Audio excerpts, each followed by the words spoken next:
Hey, Dorian here again. Hey, I wanted to address something that's happening around our country. I'm sure many of you have seen many of the videos of riots and protests that's happening around our country, and even, of course, right here in our own city pertaining to the death of George Floyd, who was killed by a Minneapolis police officer. So let me just share some thoughts and just give you some action steps as to just what we're going to be doing here as a church. First of all, George's death is a sad occasion and even a worse incident because of the way that his death took place. But not only George's death, but the death of so many African Americans who have died in an unjust way. I can't say that I understand everything that is playing out in the minds of the people of our country right now. But here are some things that I do know as it pertains to what's going on around the country. First of all, that there is nothing worse than to have to see a person actually die in real time in the most reckless, irresponsible, unnecessary, and horrific way, whether they have been misunderstood or even if they've done something wrong. I also know that when things like this happen, it does leave people in a state of confusion, leaves people in a state of feeling hurt, leaves people in a state of grieving. It leaves people in a state of being very frustrated, and also it does leave people in a state of being very angry. We have rules and laws and systems and processes that have been worked on for so many years by so many people who've sacrificed their lives for so long, from past actions and lives that have been lost in the past of individuals who have been treated wrong. Here's another thing that I know, and that is that destroying fixtures and buildings in our community is not the answer for whatever we feel. Our forefathers have worked so hard to get us to where we are today and have sacrificed so much and have invested so much to build the nation that we have, to build the city that we have. We have institutions that have had so much sweat and blood to be built for us to exist in, to learn in, to grow in. And these institutions are being destroyed.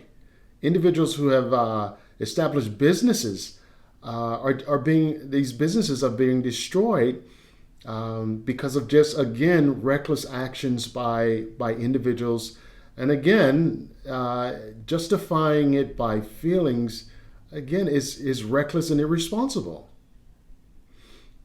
I also know that my sons, who are 14 and 16 years old, are beginning to realize that when it comes to the way they are viewed and treated in our society, that they will potentially be viewed and treated in a different way from the white kids that they grew up with in their childhood, who they played in the sand with and, played on the swings with, that as they grow up, they may potentially experience some tough times and things because of the color of their skin.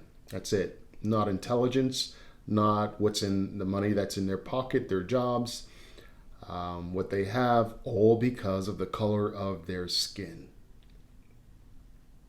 I also know that the Church of Jesus Christ must be a church of Jesus in action.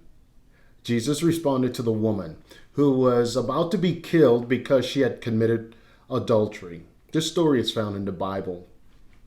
She was a human being. A group of men were getting ready to stone her, murder her, because of what they defined as her sinning, doing a wrong thing. They were about to take her life.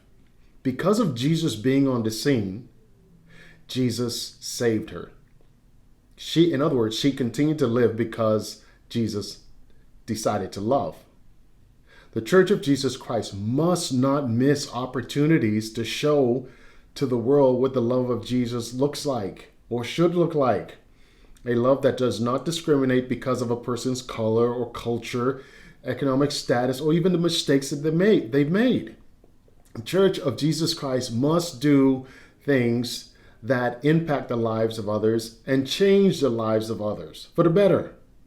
It must be present and it must be alive. In other words, it must be a place of action. It just can't lay dormant, sit on the sideline and just watch it all go down. It must be a place of action. In other words, do something. And I'm not going to define what that do something is. I mean, Jesus wouldn't define it. But I do believe that the Holy Spirit will move in the life of every church and every church person to figure out what that do something is. The Church of Jesus Christ is a place of action.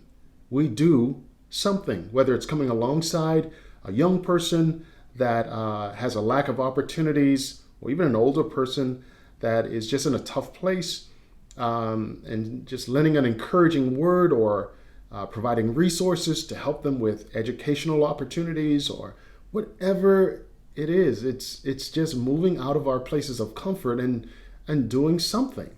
Jesus said that the poor will always be with us. They're not going anywhere.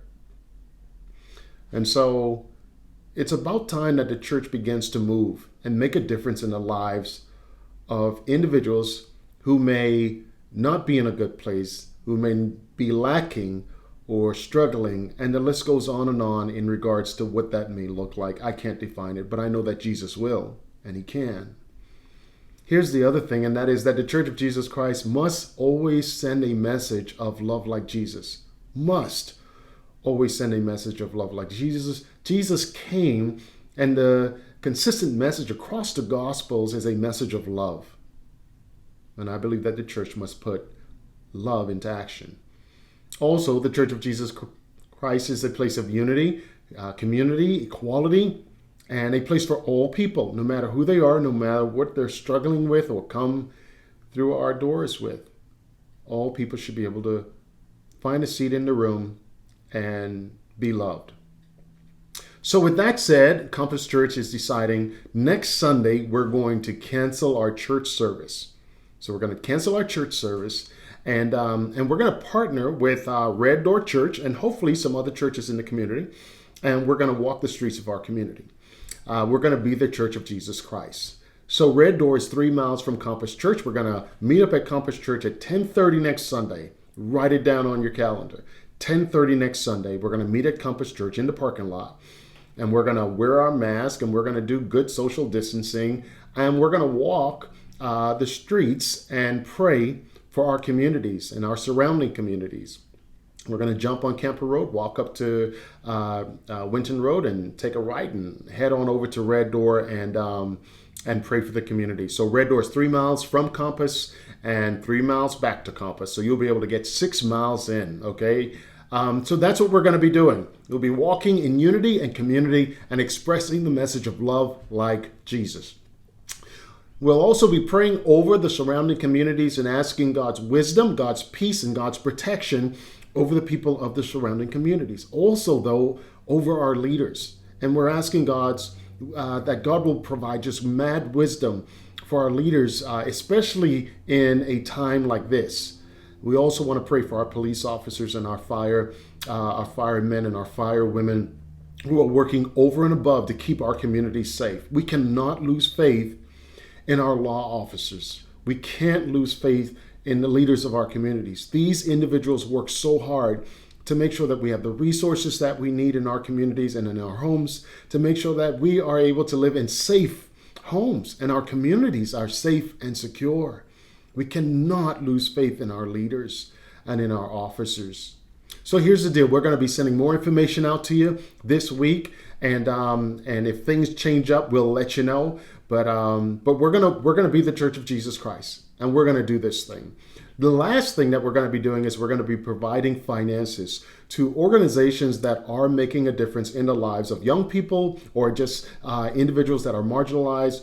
We want to see how we can come alongside individuals and really who are running programs, who have programs in place, who are already doing the work, and just see how we can financially just assist them in what they're doing. And so that's what we're going to be doing. We're going to be inviting you all to give financially towards that. And we'll provide you with some ways and some next steps as to how you can make that happen. Okay. Already, we are Red Door and Compass Church already partnering in providing 800 bags of groceries to families every month. So that's 400 bags of groceries every second and fourth Saturday of every month. We are already done with the month of May. We're jumping into June, July, and August. And again, 800 bags every month. We're going to be investing in the lives of families, and we're really excited about that initiative that we already have going on. But what we're going to do now is we're going to, again, make a financial commitment to organizations that are, again, already investing in the lives of young people and those who are marginalized, and helping them out with career areas, and helping them out with character-based programs, and just helping them figure out how to push through life better and making them better individuals. So that's our goal, that's our plan, and that's how we're going to work this thing out. Okay, here's some next steps. We want to pray for our nation. We want to pray for our nation and everything that's happening around our nation. Secondly, we want to pray for the city of Minneapolis and Minnesota. We want to pray for them. Those guys there are very close to the situation, and there are a lot of emotions that are happening in that state, and we want to pray for those guys. We also want to pray for the families involved. Man, I can't even imagine the kind of emotions that are happening, in the life of the family members, of George. And it's just, this is horrible and this is sad. When things like this happen, I immediately imagine, man, what if that was me, and what would my family be feeling, right now? And so we want to pray for George's family, and also we want to pray for the family of all of the officers involved and all of the officers in Minneapolis. I am sure they're going through a tough time. We also want to pray for the individuals in our city. We want to pray for our city, man. I watched the videos last night, and it was tough just watching just what's happening in our downtown city. Just the tearing up of our city, of stores and looting, and it's just horrible, and it's just sad. So we want to pray for our city. We want to pray for our leadership. We want to pray for our police officers, our firemen and firewomen who are working so hard and sacrificing their lives, putting their lives on the line, especially during the COVID-19 epidemic. This is just a tough season. And so if there was anything that we could do as a church, we could pray. And so please join me in these efforts and these initiatives that we're doing. Please show up next Sunday. I mean, whether it's you or me, or whether it's just myself walking, I'm going to be walking. And I'm going to stand. And I'm going to be the Church of Jesus Christ. I'm going to be a person who puts action in my steps, and I'm going to show people that the church is not an entity that sits silently by, but we have action in us, and we're going to do something, And so, okay, I'm going to stop. I'm running on now. Hey, I'll see you next Sunday. And I look forward to God just doing some amazing things through this. Okay? All right. Take care. God bless.